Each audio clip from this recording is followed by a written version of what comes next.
Welcome to the class, students. In this session, I would like to discuss one of the most important topic, literature and science. Science and literature are both products of one's observation and experience.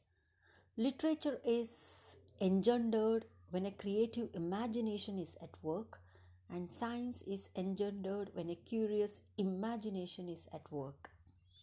So, dear students, for years in our society, there has been an age old debate over imagination versus reality and creativity versus practicability. In essence, the debate over literature versus science.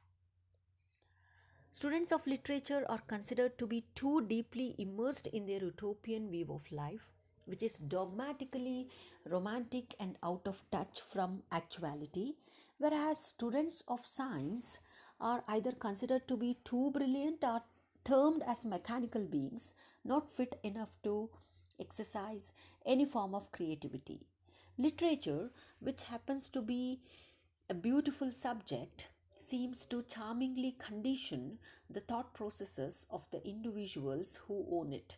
Science, which happens to be emblematic of all practicability, nurtures one's mind, and also it helps to learn and discover more things.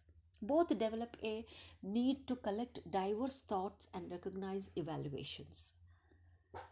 So, it's not about how you think, it is about how you are made to think and believe that makes you different. Like one peels off the raw layers of a stone in order to get to the finer, precious part of it. That's how literature and science refine and polish the mental faculties of an individual. They change man's perception about the world he inhabits and change the outlook of the physical world before man's eyes too. The mental faculties that makes us understand literary pieces are the same that makes us understand scientific discourses. Two things, observation and experience, carve out man's mental faculties to grasp the creative imagination of a rhetorician in literature as much as they help to make him comprehend the science, symbols, and theories in science. Why then science and literature are always kept side by side and the need to establish a measure uh, uh, and it's measure them against each other is proposed. So, in his speech at the royal banquet, Professor Huxley offered some suggestive and thought provoking remarks on the relationship between science and literature. I imagine, he said, that it is the business of the artist and of the man of letters to reproduce and fix forms of imagination to which the mind will afterwards recur with pleasure. So, based upon the same great principle by the same instinct, if I may so call it, it is the business of the man of science to symbolize and fix and represent to our mind in some easily recallable shape the order and the symmetry and the beauty that prevail throughout nature. Science and literature are both products of one's observation and experience. As I said earlier, literature is engendered when a creative imagination is at work, and science is engendered when a curious imagination is at work.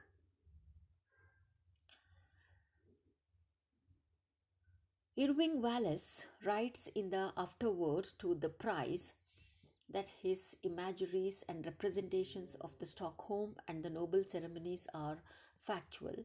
However, he continues, the characters who people these pages are make believe, and the entire plot is purest fabrication. If the characters or situations have any counterparts in real life, the resemblance must be accepted as surprising coincidence. One inhales experience over a course of time, and exhales literature, it is the reason why most pieces of literature are too close to reality. The characters are organic with life. Okay. Similarly, one inhales curiosity and exhales symbols and theories that know the undiscovered truth behind them. They differ, however, in the way they are penned down, a matter of mere academics. Demanding a writer to prove his literary work as real is pretty much like commenting upon a scientist's long held research as being unreal. It takes to literally burn all peripherals to shape a veritable pieces valid enough to be accepted in either literature or science, and hence both disciplines are tyrannically real in their realms. Anthony O'Hare, in his introduction to the philosophy of science, talks about science and the other human endures as a ways of aiming at the discovery of causes and regularities in the physical world.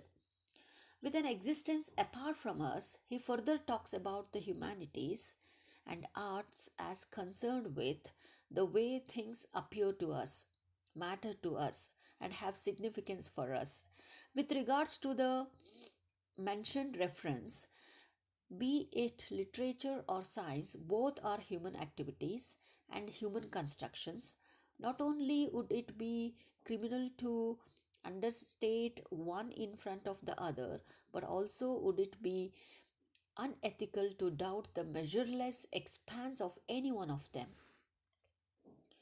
The consideration of psychoanalysis as being taught as a valid literary theory today, the various psychoanalytic complexes being applied to D.H. Lawrence's works is material enough to create the realization that literature and science do have the features to coincide in some space without bonds. Each discipline exerts a unique influence on the other in terms of its complexities and concerns. Newton would not have been alive in history as a mathematical genius had he not housed the streak of curiosity within his disposition. What draws his curiosity to the level of exploring mathematical marvels from merely offering a mark of attentive observation towards a falling apple was the force of imagination itself. Likewise, it was the same imagination that helped Ibsen carve his evaluations and analysis about the state of affairs of his society through the infrastructure of his drama.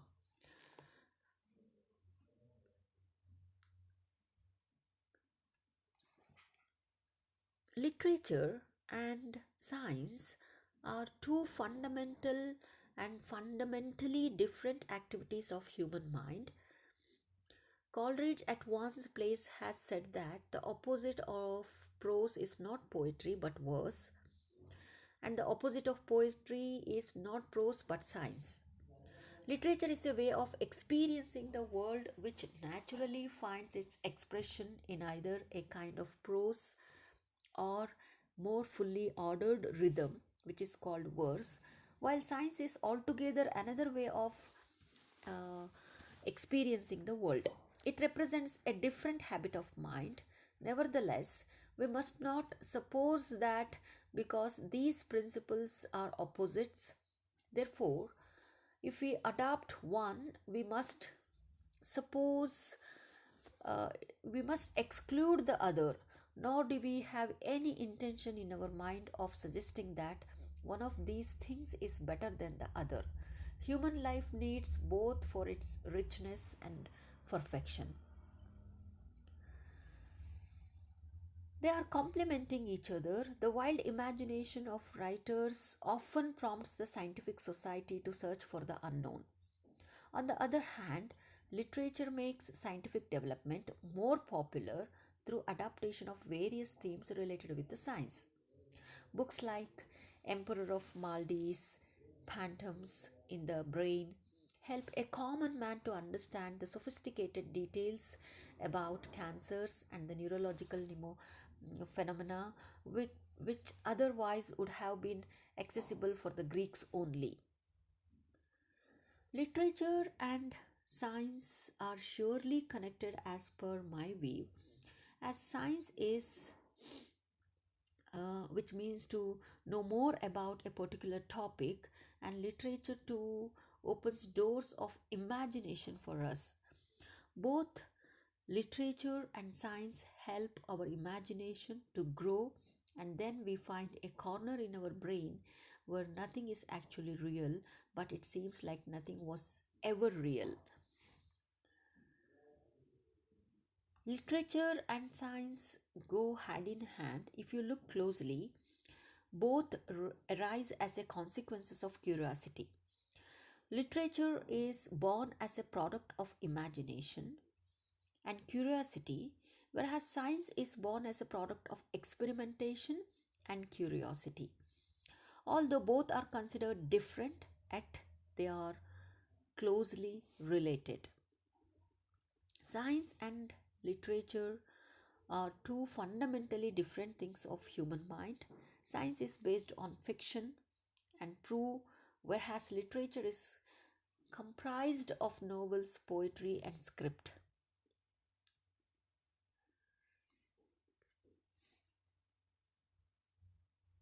Conclusively, by establishing both as disciplines with reconcilable complexities and hence by understanding one in front of the other, neither would serve science nor would we do any good to literature.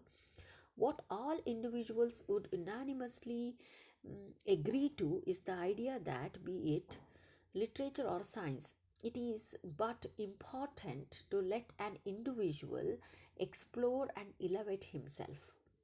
This self elevation is what would help him enlighten his mind. And only then can we have more of Ibsen's and more of Newton's in our bags to ultimately be proud of ourselves for giving them a chance to surface and to make history. Thank you very much for listening.